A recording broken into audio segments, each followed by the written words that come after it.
What up, YouTube? Welcome to my channel. I'm Anthony TV. Look, do me a favor, guys. If you're new to the channel, hit that subscribe button for me. Like this video and drop a comment if you got a comment. You already know I appreciate your support. I'm getting ready to leave my last stop. I'm gonna give you 3 reasons why you should do food service instead of beverage.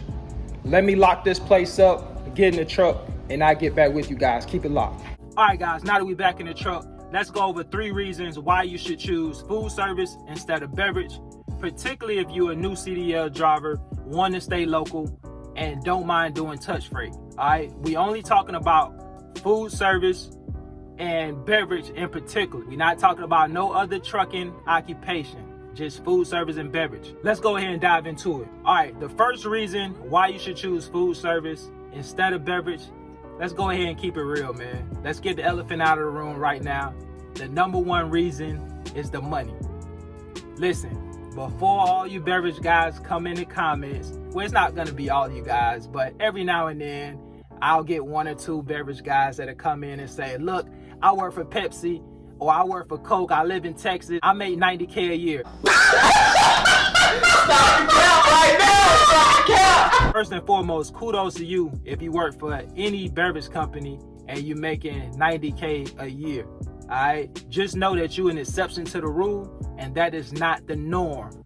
All right, now on the other hand, in food service, 85 to 90K a year is not uncommon. All right, actually, it's very common to make that amount of money in food service.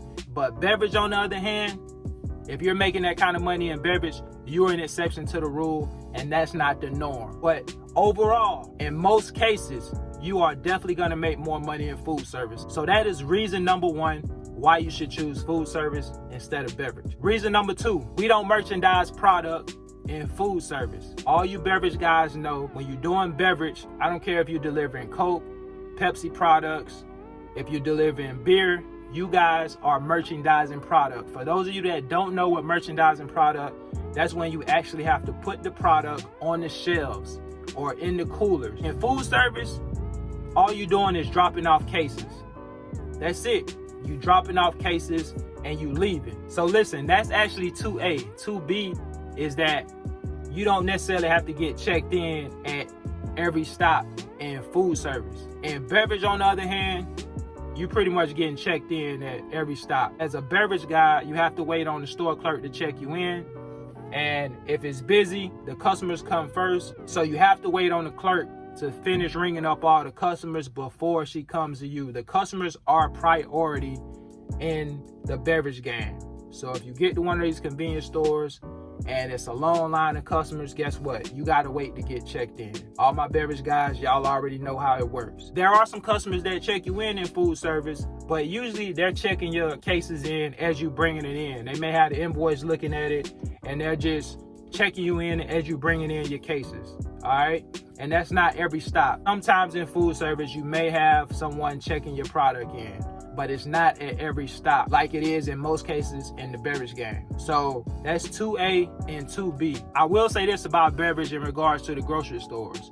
The grocery stores, especially Walmarts, are really easy to work. All they do is get what's called a pick ticket or a pick sheet that's already in the pallets. The receiver normally just scans that sheet and it take care of the whole pallet. Now, a lot of times they still will walk around the pallet to make sure all the cases are on the pallet. But as the driver, you're not putting up any of those cases. All you have to do is get your pallet jack and put it in the designated area where they want you to put it at. And that's it. Like I said, the grocery stores aren't too bad to work, especially Walmart's. It's pretty simple. You just dropping off pallets and you have what's called merchandisers or salesmen that come in and put all the product up. In the grocery stores, convenience stores, a whole nother problem. Driver is having to merchandise and put up all the cases. But with that being said, it's still a lot easier in food service where we just drop and go. In most cases, the customers don't check our load. We just drop and go. They'll probably check it when we leave or something like that. But for the most part, food service drivers, we just drop and go. So that is reason number 2A and 2B why you should choose food service over beverage. All right, reason number 3, whether you want to do beverage or you want to do food service, both jobs you don't need any experience to get into. So it's a very low barrier to entry. So I look at it like this. if you're willing to do touch freight and you're willing to do this physical job, you might as well get paid for it, right? Number 3, you don't need experience to do this job. Now, this actually applies to both beverage and food service because it's a low barrier to entry to get in both of these occupations. All right, guys, so I made a mistake and deleted one of my videos, but like I was saying, if you're new getting into this game, this local trucking game, and you don't mind touch freight, do yourself a favor. If you got to choose between beverage and food service, you might want to go with food service, particularly if you want to make more money. Yes, the work is still going to be physically demanding, but at least you're making more money in the process, as opposed to going to a beverage company. Cisco will hire you straight out of trucking school, along with a lot of other food service companies. So just do your research, guys. All right, guys, that's all I got for today. Remember, if you're new to the channel, hit that subscribe button, like this video, and drop a comment if you got a comment. Until next time, I'll catch you guys on the next one, man. Peace.